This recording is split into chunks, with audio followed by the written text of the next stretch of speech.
శ్రీ వెంకటేశ్వర స్వామి దర్శనం చేసుకొని తిరిగి గుంటూరు వస్తున్నాం.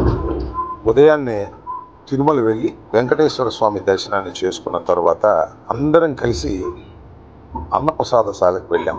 చాలా అద్భుతమైన భోజనం, అది చాలా రుచికరమైనటువంటి భోజనం. ఆ భోజనశాల ఎంతో నీట్గా మెయింటైన్ చేస్తున్నారు, హైజీనిక్గా ఉంది. భోజనం కూడా చాలా రుచికరంగా ఉన్నటువంటి భోజనం.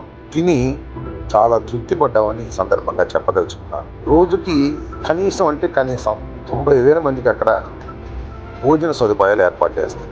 సరే, ఇంకా కొన్ని సందర్భాల్లో, ప్రత్యేకమైన సందర్భాల్లో, బ్రహ్మోత్సవాలు ఇంకా రష్గా ఉన్న సందర్భాల్లో 1,30,000 నుంచి 1,40,000 వరకు కూడా భక్తులు భోజనం చేసేటటువంటి అవకాశం అక్కడ ఉంటుంది. చాలా సందర్భాల్లో అలా భోజనం కూడా చేస్తుంది.